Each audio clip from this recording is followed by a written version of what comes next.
Okay, we are live. Welcome everyone back to the Ink Live. I'm Anand Girdadas. Very delighted to be joined back again on a Monday by the brilliant Professor Ruth Ben-Ghiat from NYU, who's a scholar of authoritarianism with, I think, a subspecialty in parades. So,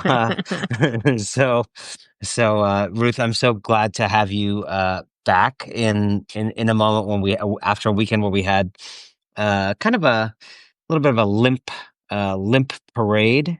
We had spontaneous, not at all limp protests around the country. We had, the prospect of World War III breaking out in the Middle East. And then we had these assassination attempt and assassination in Minnesota. So just so much going on and all like disparate, but all connected in these ways that are very striking. So really glad to have you back to process it all. Maybe I thought I would start with the tale of these two attempts over the weekend. Donald Trump's attempt to, as I've been thinking about it, fill the void left by his father's withheld love by throwing himself a military parade, by treating the U.S. Armed Forces as a birthday party rental company, and a pretty kind of sparse, weak, chaotic parade. Nothing didn't have the real aesthetics of some of the autocrats you have studied and written about in the past, who really, who really sometimes knew how to throw a good solid parade. This was not that. And then the No Kings rallies across this country, which, in contrast, over delivered. Often had many more people than they were expecting, more people than had turned out in the past. Can you talk a little bit about the parades and the protests and the kind of meaning you draw from both this weekend? Yeah, so starting with what struck me about this Trump parade is so he didn't look happy at his birthday fete, um, and and that was very predictable because these kind of people who maneuver themselves or get in these strong men. They have a very particular psychology, and they have a kind of boundless need to be adulated that can really never be filled. Yeah. And so I had always thought, regardless of how many people turned out for his infantile parade, um, which is separate than celebrating the army. That's and the army was going to have a very different kind of celebration, as it should. It's a powerful big institution, 250 years, and it was going to have festivals. It was going to be very different. So that part, that's fine. That's more than fine. These people risk their lives for our country. They should celebrate the 250 years, but it got co-opted, What of was course, not with fine was turning it into the your own bouncy yes. castle. That's the part. And using the military as props, as he also tried to do. He's trying to we know this, he's trying to politicize the military. His vision of the military is to make it obedient, not to the Constitution or loyal to the Constitution, but his person. And so he created the spectacle around himself. And that's what strongmen do. They personalize power. And in my book, I work with this concept of personalist rule, when literally everything has to be about the leader's person. But he didn't look happy. And that was predictable because he would never look happy. There's no amount of adulation and choreographed bodies. So you had the specter of the kind of array of military strength, all the tanks, everything. And then you had the counter spectacle, which was wildly successful, of the No Kings protests in like 2,500 cities and towns. And the crowd counting consortiums and people are still at work. And it's a very rough science, right, to do that. But what is very important is that, with respect to the early April hands-off protests, we already know that this was far bigger. And so one of the things about resistance is that it's nowadays it's increasingly decentralized, especially in a giant country like the US. It's going to be decentralized. So the collective effort, each time there's a mobilization, a day of protest, it's part of this larger collective action. And the more people turn out, the more others will see and be encouraged to join next time. So we have to think of it as like a forward momentum. And it was wildly successful in that and many other ways. How do you think about? I can imagine in your field of study of authoritarians of the past, um, you have spent, as I know, a lot of time looking at images and aesthetics and the importance of these things to the larger political projects of a Mussolini or whoever else. Um, can you just talk about why those aesthetics are so important to regimes like that? I mean, like, even without looking at it, we all know what a North Korean Yeah. parade looks like, or a North Korean applause during like a legislature session looks like, or what the Chinese Politburo meetings look like, or the marches that they have. It's such a specific aesthetic that any of us can just like conjure in our head immediately. But I wonder if you can just explain what work those kinds of aesthetics do for regimes like that, why regimes like that seek out those aesthetics, and why it turned out to be so hard for Trump to get that when he wanted it. Yeah. I mean, presumably he commands the forces. They're well-trained forces. Why was he not? What do those aesthetics do, and why was he not able to get them? Yeah, that's such an interesting question. And I still want to analyze more footage of the army marching, for example. Um, but a lot of work goes into creating those crowds. If you are a reader of Lucid, you will have seen that recently I re-upped. Actually, I did this in April 2021 when I hardly had any subscribers because it was less than a month old, Lucid. And it was a very important essay called Crowds and Power. And it talked about exactly this, how there were good crowds that of the type you've just described, and then there are the unruly crowds that get criminalized of protesters. But so much work goes into creating those good crowds. And in real regimes, you like in fascist Italy and other places, you got a postcard. Today would be an email telling you to show up to the rally. Because who would the leader be if no one showed up to his rally or his parade? No bodies were filling the screen. And even back in Mussolini's day, they needed those bodies to generate images for state propaganda. Back then it was newsreels. Now it's other things. So they actually, there's a threat level in a real regime. If you don't show up, I think the Italian thing was you got one pass if you had to go to the doctor or you were sick, but the next time you had to show up. And if you continued not to show up, the secret police would investigate you. They would come to your door. So that's how they got these crowds. There was, of course, some people liked these things and they would turn out. But that gives you a sense of how important the crowds are to the leader and how actually dependent. We should flip it. They're dependent on the crowds because if no one showed up, the actual hatred or indifference for these regimes would be shown. So that's a good way to take the power away from these leaders. Now, in Trump's case, he is an old-fashioned authoritarian in this way, and he likes the specter of bodies arrayed before him at his command, and he is the commander-in-chief. Now, what was very interesting is ideally in a highly militarized kind of authoritarian place, that the army has and the armed forces have been trained to step in a certain way, to march in a certain way, to do body discipline for the camera, right? Because they're not doing that in combat or in other situations. Now here, it was actually a really good sign that the army, a lot of these soldiers, again, I have to look at more footage, they appeared to almost be shuffling.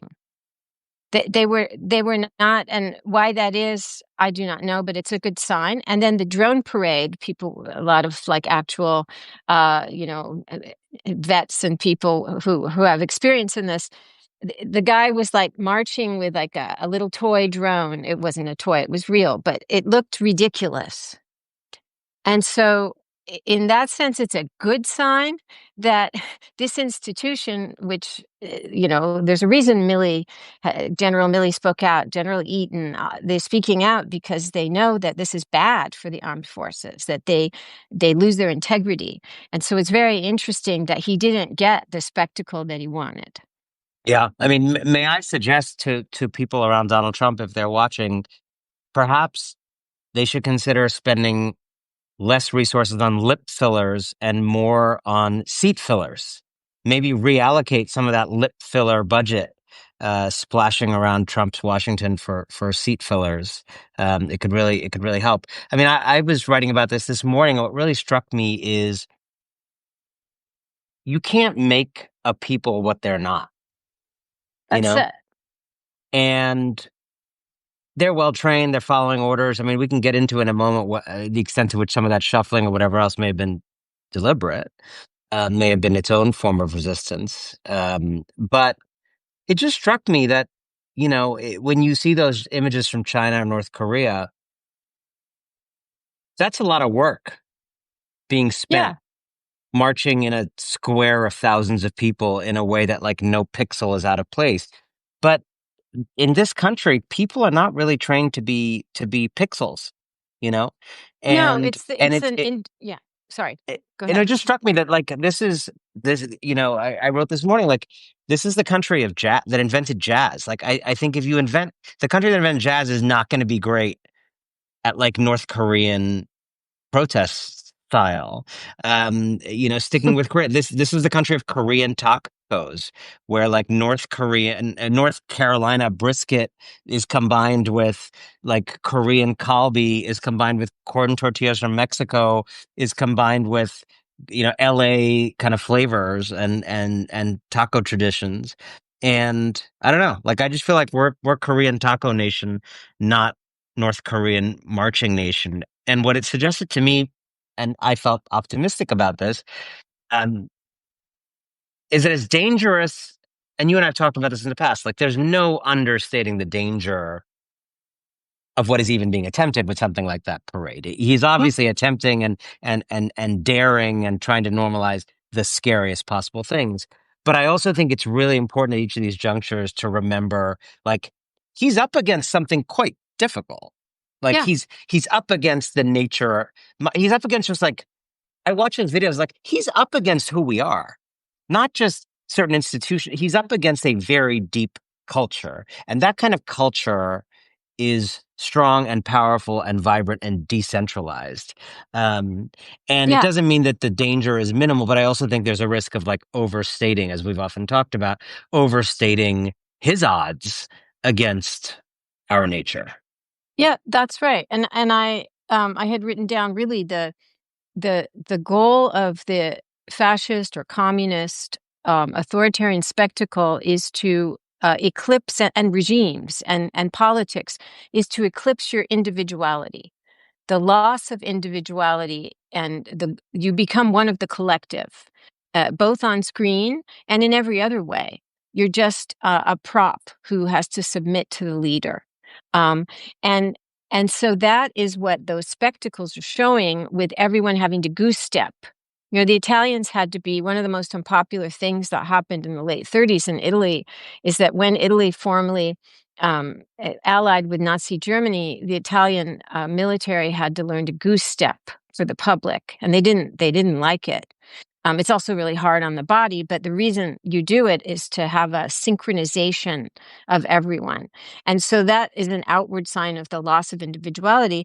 And the one thing about America, we're for good or ill, and the ill part is all the like, self-reliance with guns and all that. But we are a nation of individualists, and and and a nation where, as you said, there's things that come together in a synergy and create something new.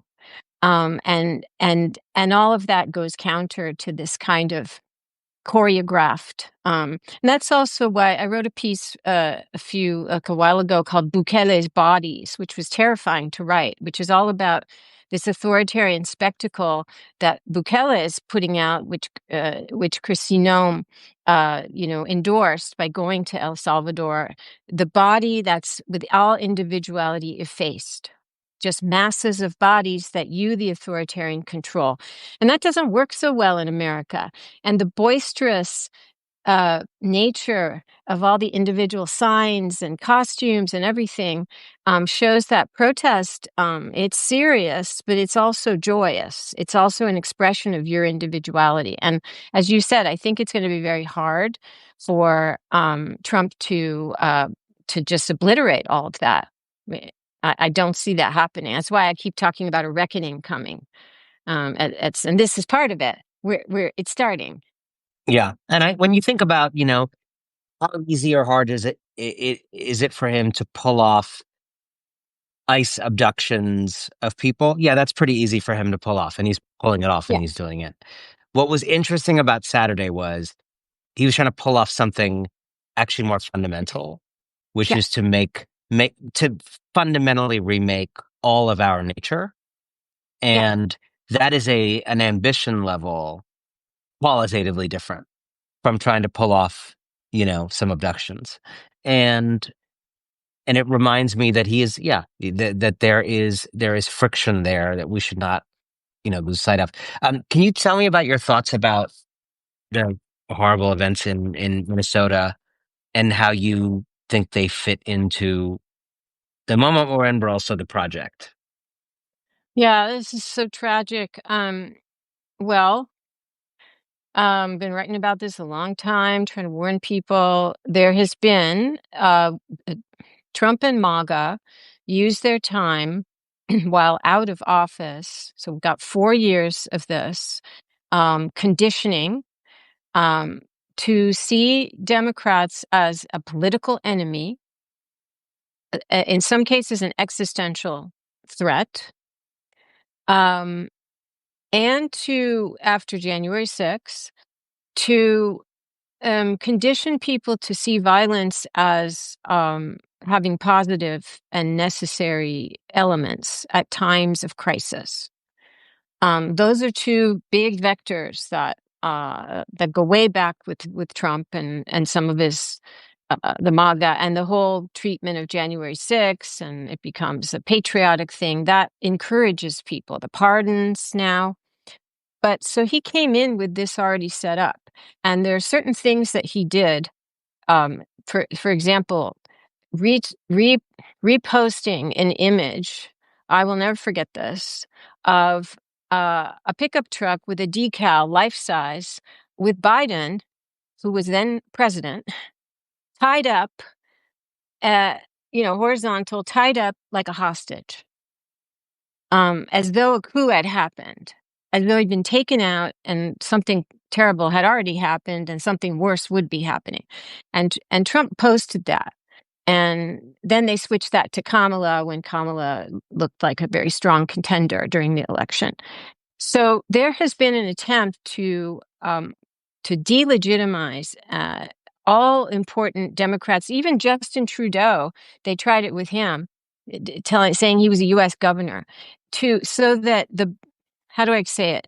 So that people who are contemplating doing something like this that attacks with violence Democrats will feel they have a permission to do so by the leader. So this is what I know from studying fascism. You have this conditioning that happens over time where people feel legitimized, and they will even be rewarded perhaps for using violence to go after the opposition, as it's known in other countries. The Democrats are now the opposition party, if we use the language of authoritarianism abroad. Wow. Um, Tell me about let's go a little deeper into your reading of the No Kings protests. There have been, you and I have talked in the past, there's been anxiety about, are enough people interested? I think you've been a voice of patience, I think, in this, saying like these things take time to build. A lot of us, I think a lot of us look at what's happening in the country and think like it should be everyone automatically. It's so outrageous that the numbers who are outraged should be commensurate. And you've been someone who says, look, it doesn't work like that. No matter how outrageous it is, it has to build. There's social proof that happens. There's it's kind of demonstration effect. There's, you know, people at a level 9 of courage giving people, at a level 8 of courage permission, and then people at level 8 giving people with level 7 courage permission, and so on and so forth. Can you talk about what you saw, how you read it, and where you think it's on the trajectory historically of other such movements? Yeah, each one is different, but Erica Chenoweth, who developed who's was such an important voice for all things to do with civil resistance, a political scientist at Harvard. They came up with the idea of the 3.5% rule, that even in looking, and because they are political scientists, they generate these vast databases that are comparative, that something that I cannot or would not do. It's not what I do. Um, but that in certain circumstances, now it could, some of these circumstances are when a regime has already been around for a long time and it's hated, it's becoming weak. Then, a 3.5% of the population rising up can convince elites to defect. It creates a historical momentum. But that it doesn't have to be in that extreme case. Like in Poland, in 2023, um, because they know this history, they suffered through this under communism. Donald Tusk, the head of the Civic Coalition, mobilized right before the election the largest demonstration protest movement in decades since the fall of communism. And he explicitly used the language of building something. He said, here, we can't fail now with all of you here. Now in Poland, again, people suffered under Nazi occupation and under all this, decades of horrible communism. So they know in a way that many Americans don't know intuitively what this means, what the stakes are. But I think the momentum is very important because it does take time, especially in a country like ours, that's the size of ours, the complexity of ours, to build something. And that was a very interesting discussion we had a couple of weeks ago with Jason Stanley on, um, who thinks I'm a bit of an idealist. I think he called me an idealist, and for believing that this is on an upward trajectory. I don't want to put words into his mouth, but definitely the idea that we're just starting something and there is a future to this. And he had a different view, that much more dire. And these are just two views. Um, but it's the key. That's why I mentioned at the beginning, it's very, very important that with respect to the hands-off protests on April 5th, this is much bigger. Even though the government is cracking down, becoming more nakedly authoritarian, even speaking, Kristi Noem, of regime change in Los Angeles, so dire things are happening. Arresting elected officials. Many, many bad things have happened since April 5th. And yet, more people came out. That's what I'm tracking. Yeah, and I think that people give other people permission, right? People make other Yeah, people less afraid, yeah. um, and I think that I see that happening also. I wonder how you. I think when I saw the Israel Iran news breakout a few days ago, I mean, on one level, it's just like so awful, and you just have this like feeling in your body of like another thing. And then like a sort of darkly like laughing prone part of me was like great. Like I mean, Israel clearly read the geopolitical room and is like, you know what the world needs? Like one more war, just like one. Let's just see if we can add one more war to the stew, and then see maybe the stew would start tasting really, really good. I wonder how you, on the one hand, this is far away. Um, on the other hand, it's deeply plays into everything that is happening domestically. Um, I saw reports of, the U.S. military preparations to start lending support or backup in the region. There's all kinds of speculation there.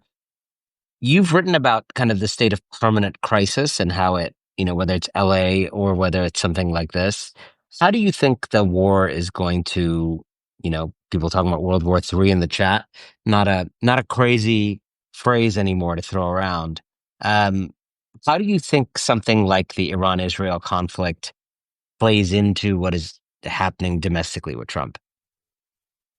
Well, um, so one of the ways, well, let's see, a symbol of one of the ways I'm going to mention is a Marines battalion, an infantry battalion that has a storied history since World War II, has deployed in Iraq, Afghanistan. These are highly trained elite people being deployed to the streets of Los Angeles.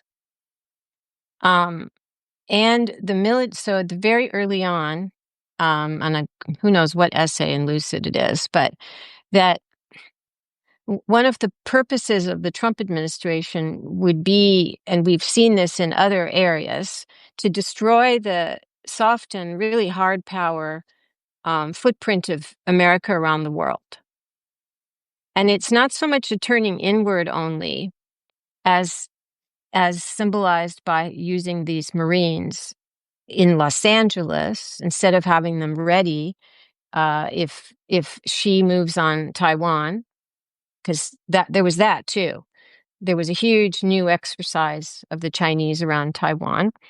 You're bringing the war home, and domestic enemies, Democrats, leftists, immigrants, become the focus. And I really believe one of the kind of bargains, in a sense, is that Trump is there to allow autocrats to do their evil things more easily. So I think my essay was called America Ally of Autocrats, like in March or February. It was very clear to me that that's what's going on, that America will no longer be a deterrent to autocratic imperialisms. Instead, it could tacitly, even whether we don't know the degree, right? It will it's creating the conditions for autocrats to do things more easily without any blowback.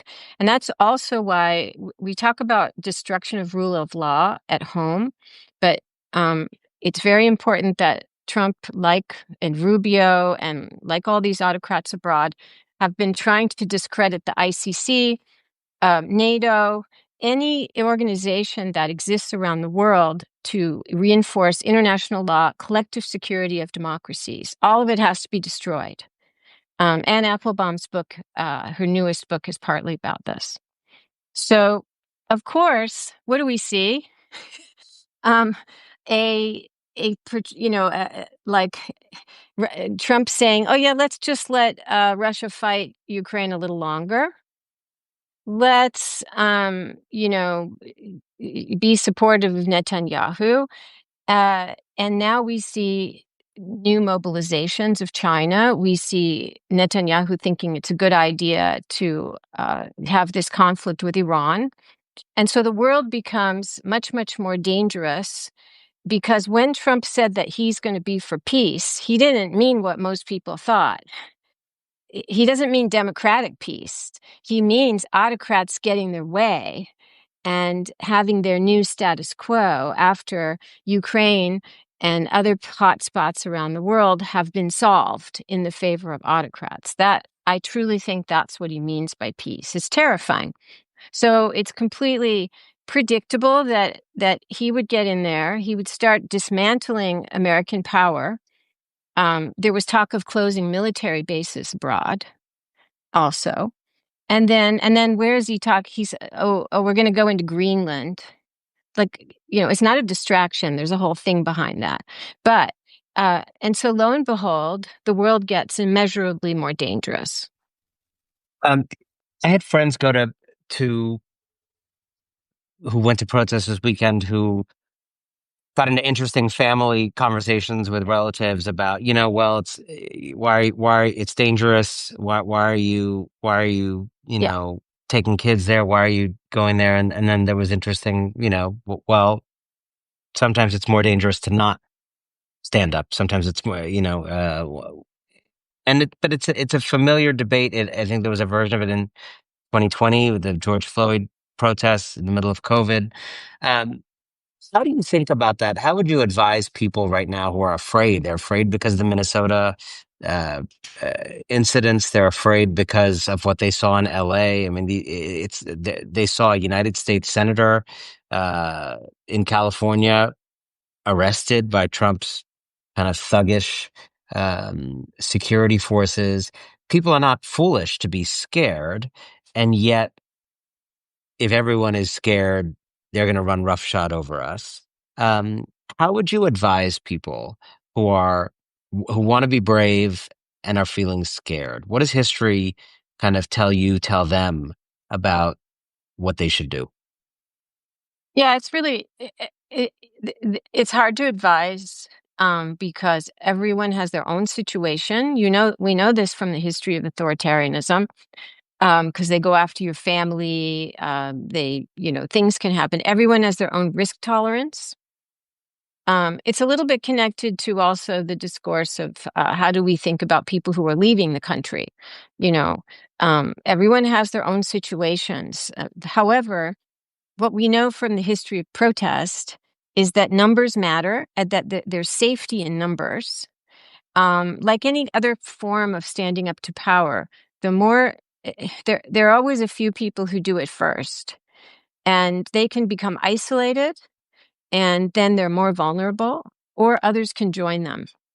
And the history of mass protest, emphasis on mass, shows that it's that the more people are out there, the safer it is, actually.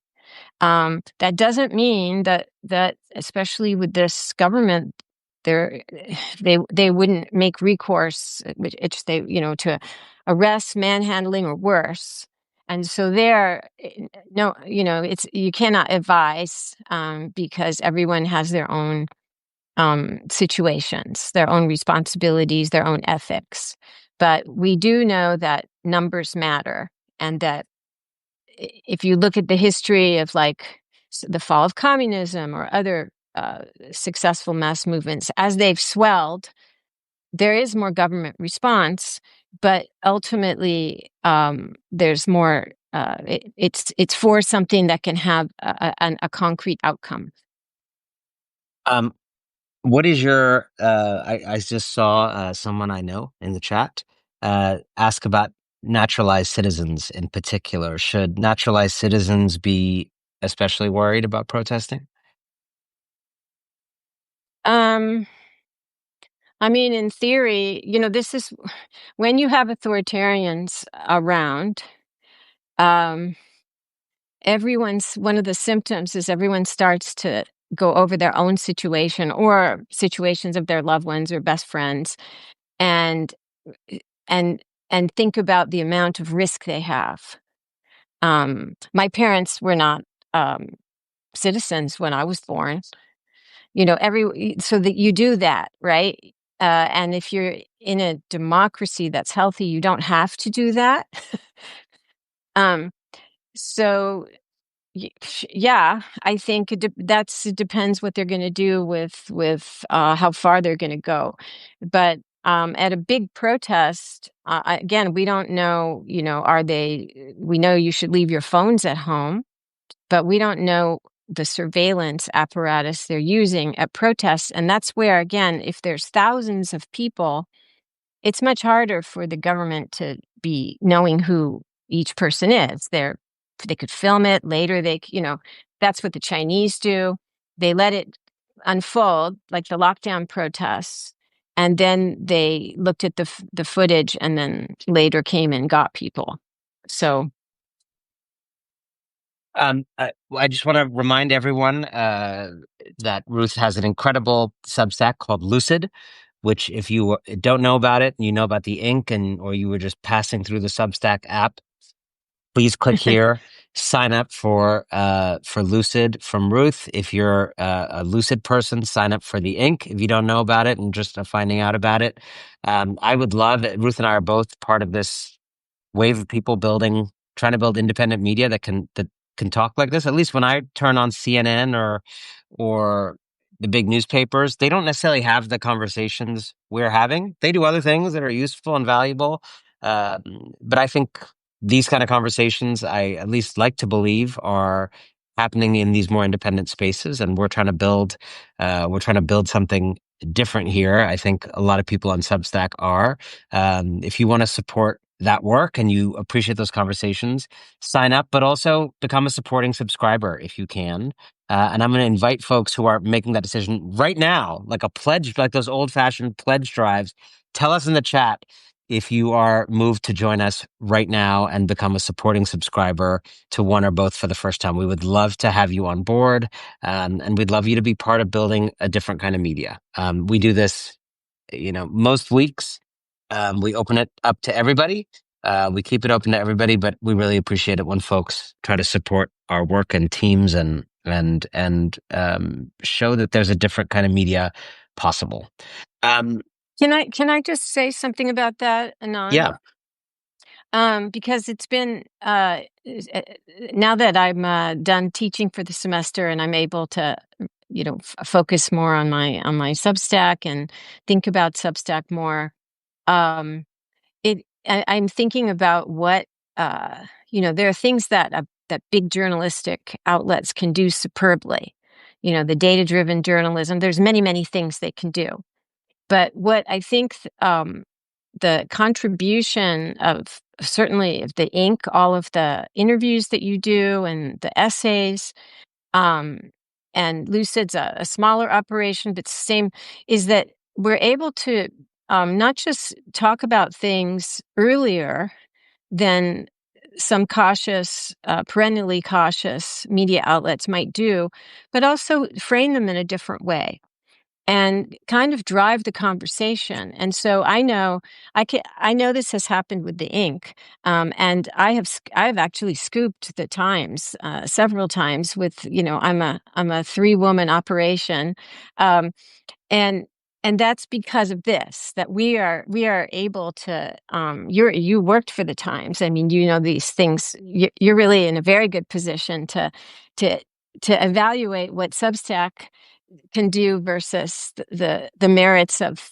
big traditional legacy media outlets, but really driving the conversation, posing questions that without fear, and being frank. I think that's a huge merit of the Substacks such as ours. I agree with that. I think it's several things actually. So I think it's all the things you mentioned. I think it's also, I was actually thinking about it this weekend, which such a crazy confluence of events, but also not entirely out of keeping with what we've gotten used to in these times. But you have, World War III potential, you have these assassinations, you have the protests, and you have this flaccid parade. And it occurred to me that you could, of course, get a million bulletins and dispatches and updates about all these things.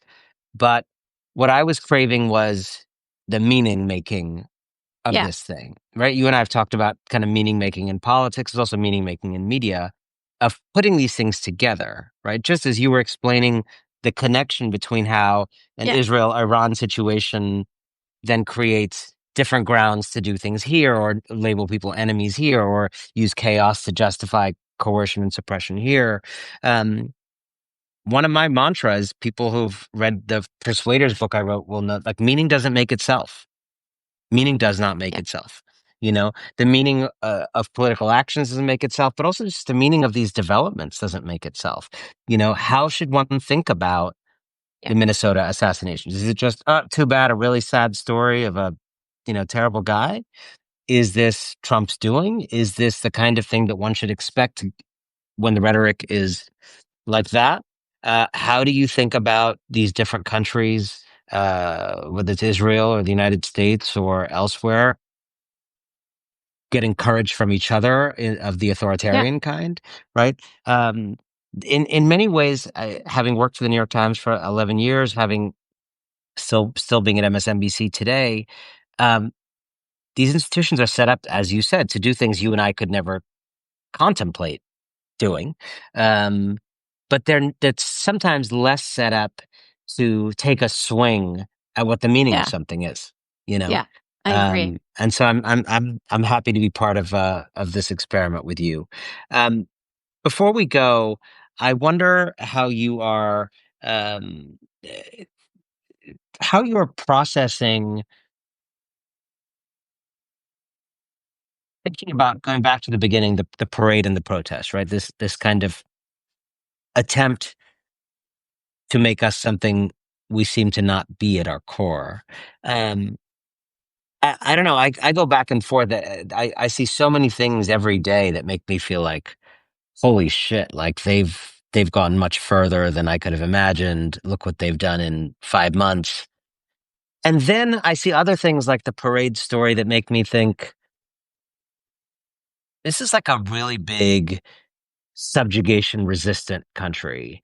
And a lot of bad things are happening, but the country and what it is bigger than this and and has lots of wells of resistance that that we're also seeing. And I really go back and forth between which of those stories dominates in my mind. I think a lot of people watching this probably also go back and forth between those senses. I wonder just personally, where where are you five Hmm. months into this with all the historical patterning that you have available to you that the rest of us don't have? What do you think we are doing in terms of resistance to this authoritarian breakthrough? Do you think this is breaking through more than you would have feared? Do you think they are having their way with us more than you would have feared? Or do you, at this point, think that the sources of pushback, the sources of resistance and democratic defense are coming into being and surprising you in their own way? Yeah. I mean, that's a huge question. They've had enormous success. And Doge has a lot to do with that, wrecking institutions. We're That's off the page now because of this the mobilization of military and all that. Nobody's talking about Musk right now, but that's been absolutely devastating. They've launched like a coup with they've used coup tactics. We talked about this before. So they've done enormous changes to the government and to social assistance programs and all that. So that's um that's been successful for them.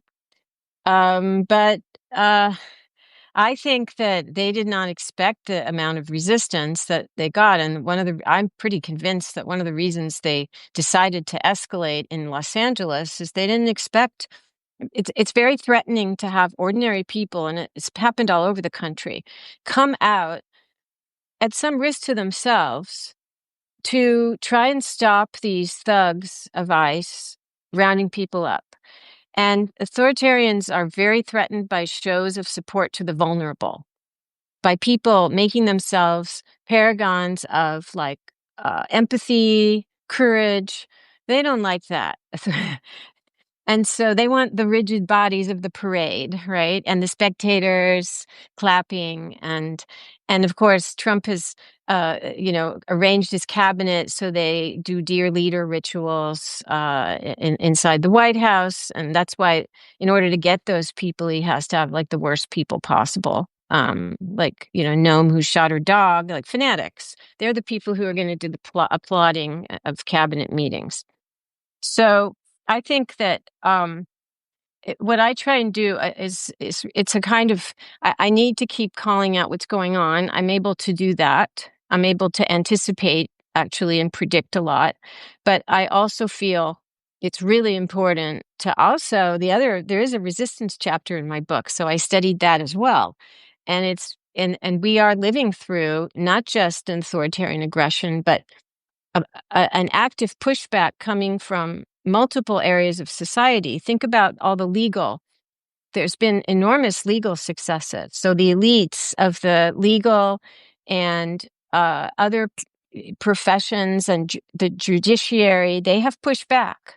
They have pushed back. And they still are. There's a big machine of that going on. So, and not all the things that happen are necessarily evident to us in real time. The last thing I'll say is that the Tesla protests were really, really important as a model because they combined spontaneous, decentralized protests with an economic boycott. And I think economic boycotts are going to be more important in the future. Well, I think that's a very powerful analysis. I'm going to just, at the risk of self-indulgence, read you the last two sentences of this essay I wrote this morning. Yeah. What will always push back against him is this deep inner nature that has stood through time, the chaotic, colorful spontaneity of the American soul. We don't march shoulder to shoulder; we shimmy. So I I love hope that. all of you keep shimmying, and I think yeah, I feel both, as always, uh, clear-eyed and fearful talking to you, but also hopeful about the deep reserves of regular people in this country refusing to be ruled. And I Yeah. think for those who share that feeling, I think in some ways it was a good weekend because it was a split screen of two different views of how you get the world you want. Forced spectacles of using a military to salve your wounds for your birthday, or decentralized, spontaneous people coming to defend their own freedom and joining up with other people, as you say, with empathy, often to defending other people besides themselves, defending people more vulnerable than them. An incredibly powerful thing. I continue to believe, maybe I'm wrong, uh, I continue to believe that what Trump has taken on for himself is far too much for him to succeed at. Um, I agree. Maybe I'm wrong, but I hope I'm not. So keep shimmying, Ruth. Thank you for always shedding so much light on all these things. Everybody, sign up for Lucid, subscribe to Lucid, subscribe to the Ink, join us, be part of what we're building. Thank you for tuning in. 3,000 of you in the middle of a Monday. It's so great to be with you all as always. And Ruth, we'll see you soon. Okay. Thanks to everybody. Always a pleasure, Anand. Bye. Bye.